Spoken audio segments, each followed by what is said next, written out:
கிருஷ்ணகிரி அருகே தனியார் பேருந்தும் லாரியும் மோதிய கோர விபத்தில் 2 பெண்கள் உட்பட 7 பேர் உயிரிழந்தனர். 30க்கும் மேற்பட்டோர் காயமடைந்தனர்.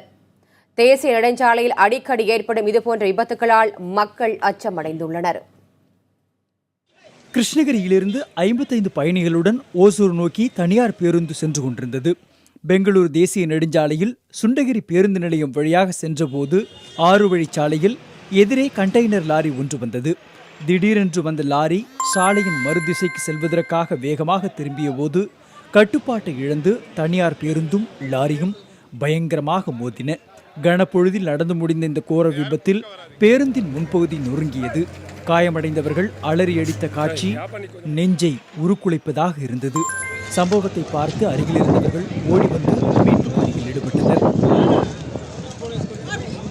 இந்த ஏரியாவில் அடிக்கடி இந்த மாதிரி யூ டர்ன் இருக்கிற இடங்களில் ஆக்சிடென்ட் ஆகிட்டு இருக்கு. பட் ஆக்சிடென்ட் ஆன உடனே இவங்க அந்த யூ டர்னை க்ளோஸ் பண்ணுறாங்களே தவிர அது மறுபடியும் அடுத்த யூ டர்னில் மறுபடியும் ஆக்சிடென்ட் ஆகிறப்ப அடுத்த யூ டர்னை தான் யூஸ் பண்ணுறாங்க. இதுக்கு பர்மனண்டான ஒரு வழின்னா இந்த இடத்துல ஒரு ஃப்ளைஓவர் கண்டிப்பாக போடணும். இப்போ சூளகிரிக்கு அடுத்த ஃப்ளைஓவர் 4 கிலோமீட்டர் வந்துருச்சு. இவ்வளோ தூரம் நடுவில் எந்த ஃப்ளைஓவருமே போடல.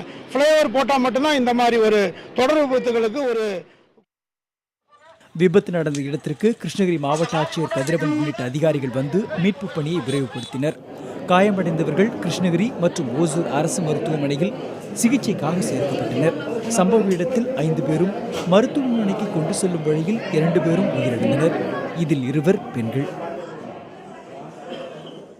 விபத்து நடந்த இடத்திற்கு ராட்சச கிரேன் வரவழைக்கப்பட்டு விபத்துக்குள்ளான பேருந்து மற்றும் லாரியை அங்கிருந்து அப்புறப்படுத்தி போக்குவரத்து சரி செய்யப்பட்டது.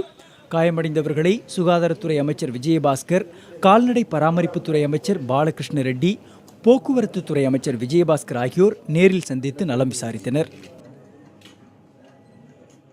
சம்பவத்தில் 34 பேர் காயமடைந்தார்கள்.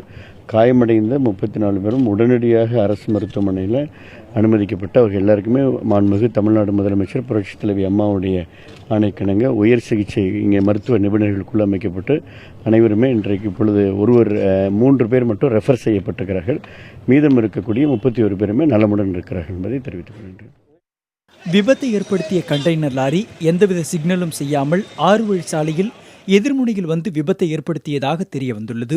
மேலும் லாரியை கிளீனர் ஓட்டி வந்ததாகவும் அதன் காரணமாகவே விபத்து நடந்ததாகவும் கூறப்படுவது குறித்து சூளகிரி காவல்துறையினர் விசாரணை நடத்தி வருகின்றனர். விபத்தில் உயிரிழந்தவர்களில் பெரும்பாலானவர்களுக்கு முகம் உட்பட உடலின் பல பாகங்கள் சிதைந்து காணப்படுவதால் அடையாளம் காண்பதில் சிரமம் ஏற்பட்டுள்ளது. கடந்த ஜூன் மாதம் மேலுமலை கணவாய் பகுதியில் தனியார் பேருந்து மீது சரக்கு லாரி மோதியதில் 20 பேர் உயிரிழந்தனர். அந்த சம்பவம் நடந்த இடத்திலிருந்து 5 கிலோமீட்டர் தொலைவில் தற்பொழுது விபத்து நிகழ்ந்துள்ளது. இந்த தொடர் சம்பவங்கள் மக்கள் மத்தியில் அதிர்ச்சியையும் சோகத்தையும் ஏற்படுத்தியுள்ளது. புதிய தலைமுறைக்காக செய்தியாளர்கள் பழனிவேல் மற்றும் ஜெகநாத்.